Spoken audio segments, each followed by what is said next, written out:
Good evening, Dr. Nunez and everyone. It is our pleasure to introduce our esteemed group members, each bringing a wealth of expertise from various fields. First, we have Ms. Romela Rivera, a passionate school principal from Pilgrim Christian College in Cagayan de Oro.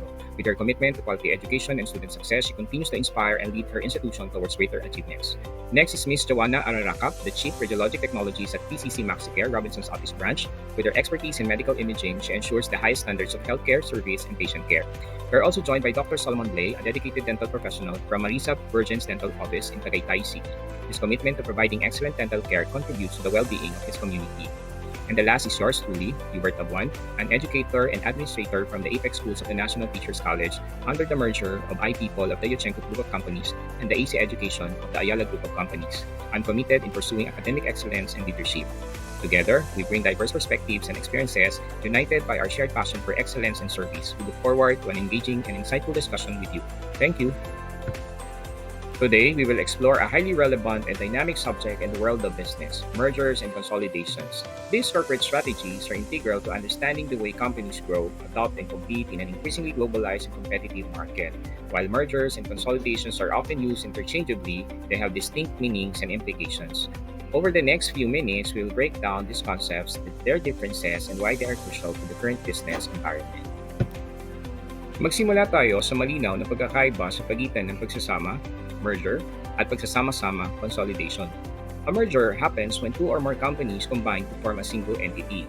In this process, one company continues to exist and keeps its identity, while the others cease to operate. Typically, the surviving company absorbs the assets, liabilities, and operations of the merged companies.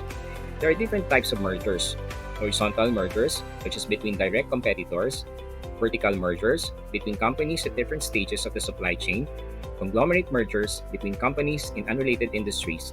The main goals of a merger are usually to reduce cost or economies of scale, improve market position, or expand into new markets. Consolidation happens when two or more companies merge to form an entirely new organization. In this process, the original companies cease to exist in their previous forms, and a new legal entity is created. This type of merger is often seen as a more balanced approach, where the power and value of each company involved are considered equal.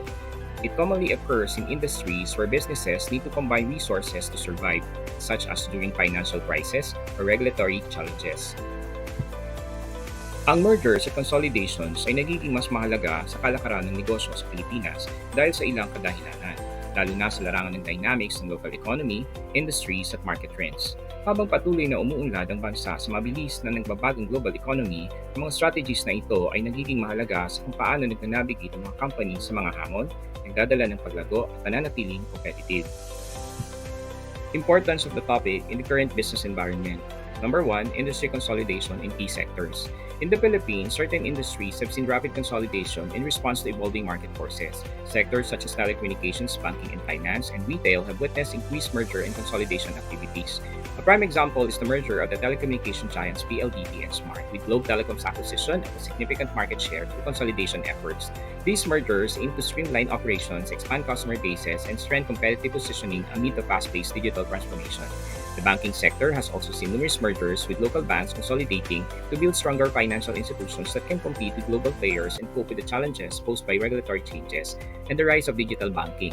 For instance, the merger of Security Bank and Banco de Oro allowed for expanded financial services, enhanced technology, infrastructure, and broader reach. Importance number 2, access to capital and growth opportunities. Mergers and consolidations are crucial in the context of securing capital for growth. The Philippines is a rapidly growing economy, and with increasing foreign interest, companies need to scale quickly to capitalize on emerging opportunities. Through consolidation, firms can pool resources, enhance their capital base, and invest in strategic areas such as technology, infrastructure, and human capital development. This is especially important for small and medium enterprises or SMEs, which often face capital constraints. By merging, SMEs can gain access to financial strength and operational capabilities that allow them to tap into the new markets and technologies.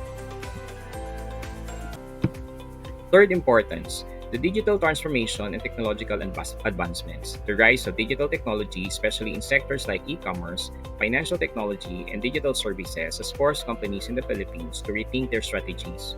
Mergers and consolidations allow companies to rapidly adopt new technologies, improve their digital infrastructure, and expand their capabilities in emerging markets. The convergence of traditional and new age industries such as telecommunications and online platforms is a key driver behind these moves. For instance, collaboration between local banks and tech companies enable the development of more innovative financial products and the digital solutions for the new Filipino consumer.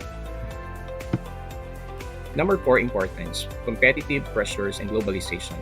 The Philippines is also part of the ASEAN economic region, which means local businesses are constantly under pressure to compete not only with domestic companies but also with foreign entities entering in the market. Globalization has led to an influx of international firms, particularly from neighboring Asian economies like China and Japan, which bring capital, technology, and best practices. To defend market share and remain relevant, local firms are increasingly turning to mergers and consolidations. By joining forces, they can leverage combined expertise and resources, positioning themselves as formidable players in both local and global markets. Deep importance: responding to regulatory and economic shifts. The Philippine government has been gradually enhancing its regulatory framework, especially in sectors like banking, telecom, and energy. With the introduction of new regulations, companies are under pressure to ensure compliance and increase operational efficiencies. Mergers and consolidations can be an effective response to regulatory changes, enabling firms to better meet compliance standards and reduce costs through economies of scale. Additionally, the country's efforts to improve economic resilience in the wake of global disruptions such as the COVID-19 pandemic have led businesses to seek consolidation as a way to stabilize their operations and protect shareholder value. Sixth, important: efficiency and cost reduction. In industries facing tight margins or high operational costs, mergers and consolidations are key to achieving cost efficiencies. In the Philippines, high energy costs, limited infrastructure, and logistical challenges have put pressure on many industries, particularly in manufacturing and retail. By merging, companies can combine resources to optimize supply chains, share logistics, and reduce operational redundancies, ultimately leading to improved profitability and competitive advantage. Seventh, importance: addressing the talent gap and human capital challenges. The demand for highly skilled professionals and technological talent is rising in the Philippines, but the country's talent pool is often stressed across many industries. Through mergers, companies can attract top-tier talent, pool human resources, and create more comprehensive development programs to upskill employees. Consolidation can help firms better compete for talent and offer more diverse career opportunities, which is essential for driving innovation and sustaining growth. Resilience amid economic uncertainty. Finally, the Philippines, like other emerging markets, faces economic volatility driven by both domestic and international factors. Fluctuations in exchange rates, shifts in consumer behavior, and the impact of natural disasters can create uncertainty. By merging or consolidating, firms can spread risk, strengthen financial buffers, and ensure better resilience against such shocks. The pandemic underscored the need for businesses to be more flexible and adaptable, and many companies have turned to mergers as a way of positioning themselves for long-term sustainability. In conclusion, mergers and consolidations in the Philippines are more than just strategic decisions. Sila ay mahalagang tugon sa mga hamon at oportunidad ng modernong kapaligiran pangnegosyo. Whether addressing competitive pressures, capital constraints, digital transformation, or regulatory shifts, these strategies offer companies a powerful tool to navigate the complexities of a rapidly evolving market. Habang patuloy na umuunlad at mas nagiging bahagi ng global economy ang Pilipinas, mergers and consolidations will likely remain a central aspect of corporate strategy shaping the future of business in the country. So, good evening, everyone. I'm going to take over the report. So, right now, I'm going to talk about IPOL and IC education merger. So, in the Philippines, education sector merger and consolidation have been strategic approach to enhance educational quality, expand reach, and ensure financial stability. So, the specific example for that is the IPOL merger of IPOL Incorporation and AC Education Incorporation back in 2019. So, iPeople Incorporation, the education arm of the Yurchenko Group of companies, merged with the AC Education Incorporation, a subsidiary of Ayala Corporation. So, this merger consolidated several educational institutions under the entity, including we have the University of Nueva Careces, and we have Mapua University. So we already know that Mapua is a leading engineering and technological university in Manila. And then we have the national teachers, college, and institutions specialized in teacher education. And lastly, we have Malayan Colleges Laguna and Malayan Colleges Mindanao, which is a branch just offering diverse program in science, technology, and other fields. So the merger aimed to provide quality education across various income segments with campuses located in Metro Manila, Calabarzon, the Bicol region, and Mindanao. The combined entity was valued approximately 15.5 billion with the House of Investment and Corporation.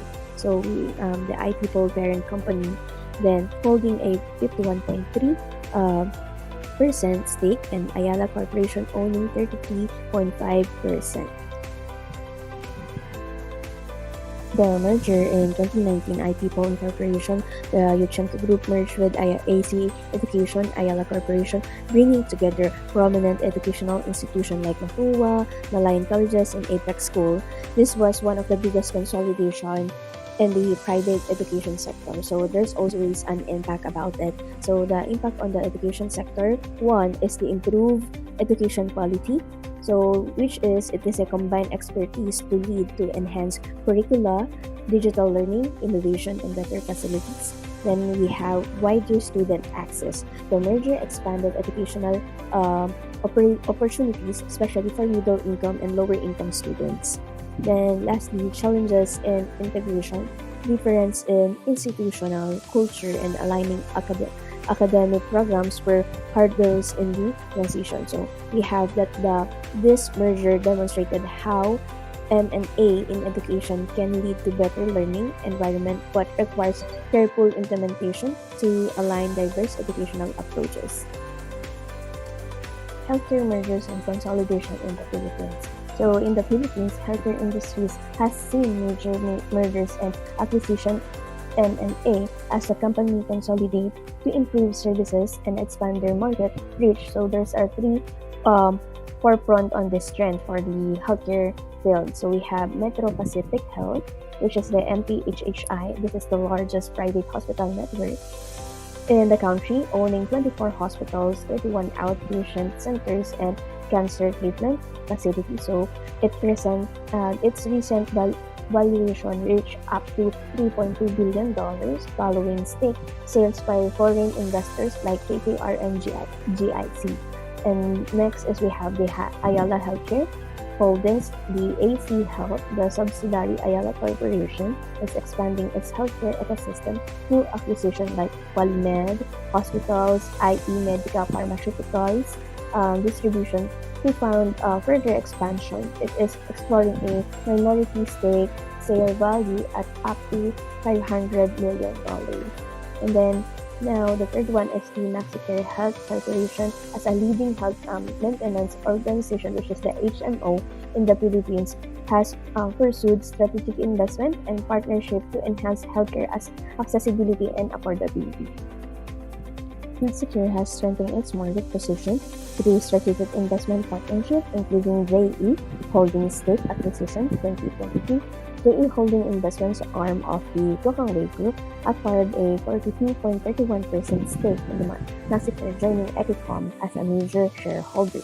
This move provided financial strength and growth opportunities. And the next, the MaxiLife launch 2022, Maxicare partnered with Team N Holdings and JE Holdings to establish MaxiLife, a 2 billion pesos life insurance company. This complements Maxicare's HMO services by integrating health and life insurance solution. And then we also have the Metro Pacific Health Partnership 2024.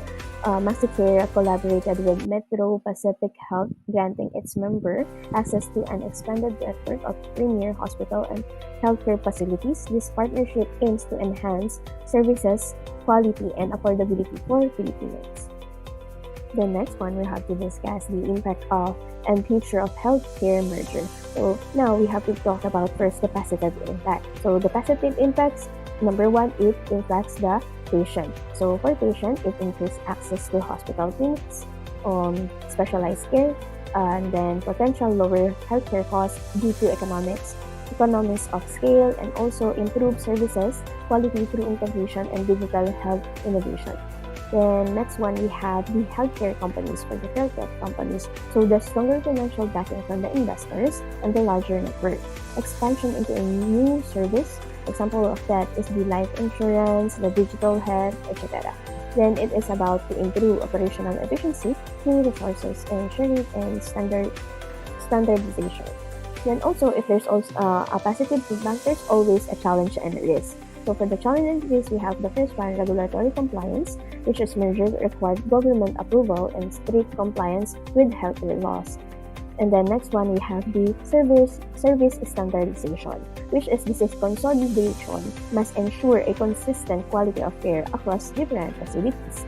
And then lastly is the technology integration, which is merging healthcare records, insurance systems, and digital services can be complex. So we already have the positive feedback, the challenge, and the risk, and now we have to look for the future. So future outlook, it is more investment in the digital health, which is and they are expecting growth in telemedicine, AI-driven diagnostic, and digital HMOs.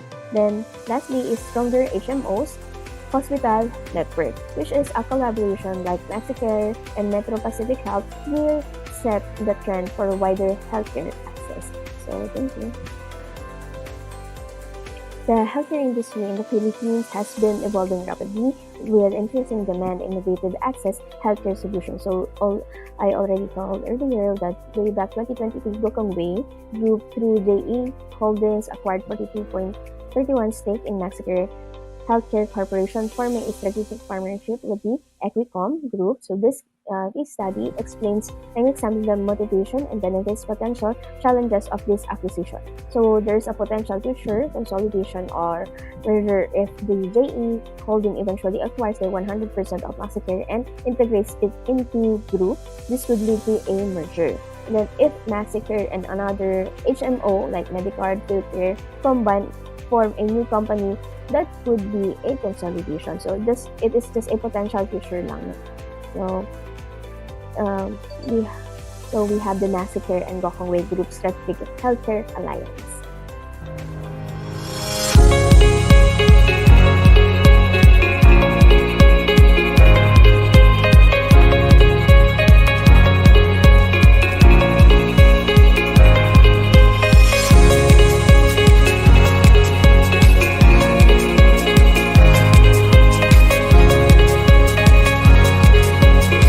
This partnership of equals will reinvent and transform healthcare in the Philippines through MaxiCare, the leading HMO in the Philippines.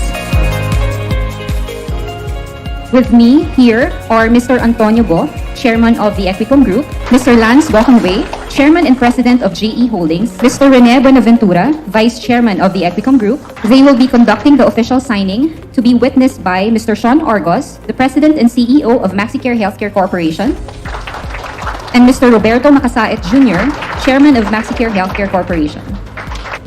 Mr. Go and Mr. Gokongwei, may I ask each of you to please share a short message with our audience. Ladies and gentlemen, good morning. It's an honor for us at JE, a privately held company under the Gokongwei Group, to partner with the Equicom Group to continue to bring quality and accessible healthcare to ordinary Filipinos through MaxiCare, the country's leading HMO brand. We are grateful for this new opportunity to further democratize the delivery of essential services, especially healthcare, to our countrymen, as the Gokongwei Group has previously done for travel, telecom, food and beverage, and retail. We are fortunate to be working with MaxiCare. It is by far the industry leader in this new endeavor. While learning from our esteemed partners, leadership team, and board, our key role at the Gokongwei Group is to support their expertise with the resources of our group's vast ecosystem. These resources include our strong network of stores, our extensive real estate and retail footprint, our digital expertise and capabilities, which will hopefully create new avenues to make the delivery of healthcare even more accessible and convenient for more Filipinos. We salute and share Uncle Tony's